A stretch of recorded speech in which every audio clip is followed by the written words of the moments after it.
सोचो, जब हम ईश्वर से कहते हैं कि प्रभु जी मेरे अवगुण चित्त न धरो, फिर हम दूसरों के अवगुण अपने चित्त में रखकर उससे नफरत क्यों करते हैं।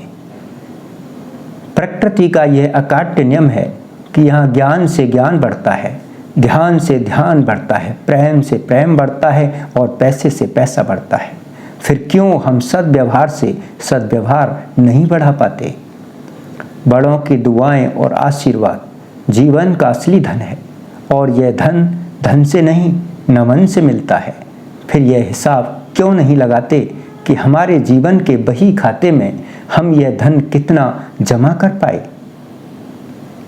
यह सोचकर हम किसी का साथ छोड़ देते हैं, अब उसके पास हमें देने को कुछ भी नहीं है, पर यह सोचकर साथ क्यों नहीं निभाते कि हमें छोड़कर उसके पास अब और खोने को कुछ भी नहीं है। कीमत से मिलने वाली हर चीज़ बाजार में आसानी से मिल जाती है, पर कुछ चीज़ ऐसी होती हैं जो कीमत से नहीं किस्मत से मिलती हैं। फिर क्यों किस्मत से मिलने वाली चीज़ों की कीमत लगाकर किस्मत को ठुकराते हैं। प्रेम बांटने से मिलता है, मांगने से नहीं। फिर हम एक दूसरे से प्रेम की भीख क्यों मांगते हैं। बचपन में दो भाई आपस में लड़ते थे कि माँ मेरी है, माँ मेरी है। बड़े होकर फिर वही दो भाई क्यों लड़ते हैं कि माँ तेरी है, माँ तेरी है। बचपन में भाई भाई लड़ झगड़ कर मार पीट कर फिर एक हो जाते थे, पर बड़े होकर दो भाई जीवन भर एक क्यों नहीं हो पाते। क्यों। माँ बाप को दौलत समझने वाले क्यों अब दौलत को ही माँ बाप समझने लगे हैं। पापा से 10 बार पूछा कि पापा यह क्या है। 10 बार बिना गुस्सा के बड़े प्यार से पापा ने कहा बेटा यह चिड़िया है। पापा ने एक बार दोबारा पूछ लिया तो तुम्हें गुस्सा क्यों आया। जब बचपन में तुम चिड़चिड़ाते थे तब भी माता पिता ने तुम्हें निभाया था। आज बुढ़ापे में माता पिता चिड़चिड़े हो गए तो तुम उन्हें क्यों नहीं निभा पाए। क्यों। रावण की हार अपने भाई विभीषण को ठुकराने से हुई, राम की विजय अपने भाई लक्ष्मण को अपनाने से हुई। फिर क्यों हम अपने भाइयों की परवाह न करके बर्बादी को निमंत्रण देते हैं। जिन माता पिता ने तुम्हारे जन्म पर पेड़े बांटे, तुमने बुढ़ापे में उन्हें क्यों बांट दिया।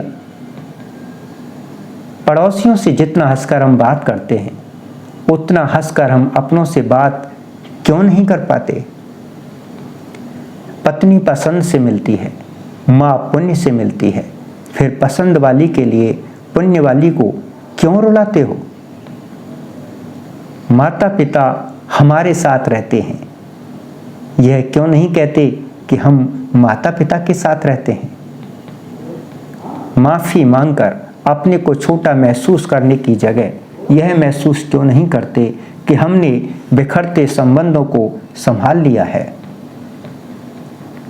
पशुओं से प्यार करने वाले इंसानियत को डंडे क्यों मारते हैं। जब 4 वर्ष का बेटा तुमसे प्रेम की आशा रखता है तो 80 वर्ष के बूढ़े माता पिता तुमसे प्रेम की आशा क्यों नहीं रख सकते।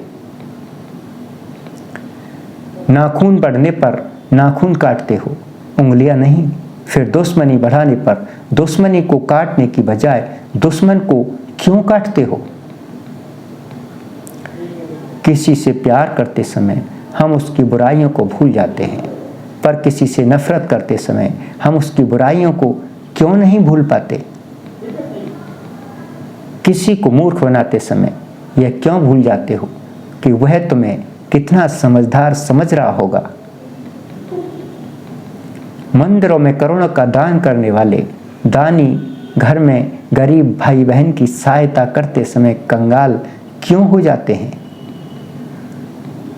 हमें किससे क्या मिला यह हिसाब जीवन भर याद रखते हैं, हमने किसी को क्या दिया यह हिसाब क्यों भूल जाते हैं। झगड़ा करने पर मंदिरों में भगवान से माफ़ी मांगते हो, उससे माफ़ी क्यों नहीं मांगते जिससे झगड़ा किया है। माला 1000 बार भी टूट जाए तो मोती कौड़ी नहीं हो जाते। फिर एक बार मन टूटने से हम दुश्मन क्यों हो जाते हैं? सभी कार्य एक साथ पूरा करोगे तो एक भी कार्य पूरा नहीं होगा। मन लगाकर हम एक कार्य पूर्ण करके सफलता क्यों नहीं पाते? कुम्हार का हाथ फिसल जाए तो मिट्टी का आकार बिगड़ जाता है। हमारा भी हाथ फिसल जाए तो बच्चों के संस्कार क्यों नहीं बिगड़ सकते? रिश्ते बनाने में जिंदगी भर का समय कम पड़ जाता है, रिश्ते निभाने में भी जिंदगी कम पड़ जाती है, पर रिश्ते तोड़ने में एक पल भी बहुत होता है। फिर क्यों जिंदगी भर के रिश्ते पल भर में तोड़ देते हो? सप्ताह के 7 बार में 8वां एक और बार जोड़ लो, फिर उस 8वें बार को शुभ बना लो। तुम्हारे सभी बार शुभ हो जाएंगे और वो 8वां बार है परिवार। प्राय सच बोलने की सजा मिलती है, तभी बच्चा झूठ का सहारा लेता है। सत्य को धन्यवाद देकर हम अपने बच्चों को झूठ बोलने से क्यों नहीं बचाते? जीवन की सभी व्यवस्था में सहयोग करने वाले पति पत्नी सहयोग न करके आपस में झगड़ा क्यों करते हैं? क्या शादी आपने झगड़ा करने के लिए की थी?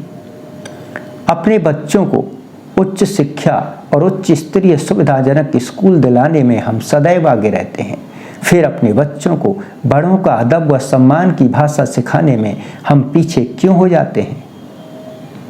महापुरुष तो दुश्मन को भी माफ़ कर देते हैं, फिर हम अपनों को माफ़ करके अपनों की नज़रों में महापुरुष क्यों नहीं बन पाते? किसी के द्वारा की गई छोटी सी अवहेलना यदि हमें उद्दलित कर देती है तो समझना हमने अपनी ज़िंदगी का रिमोट उसके हाथ में दे दिया है। सोचो, दूसरों के नियंत्रण में अपना जीवन सौंपकर क्या हम सुखी हो सकते हैं?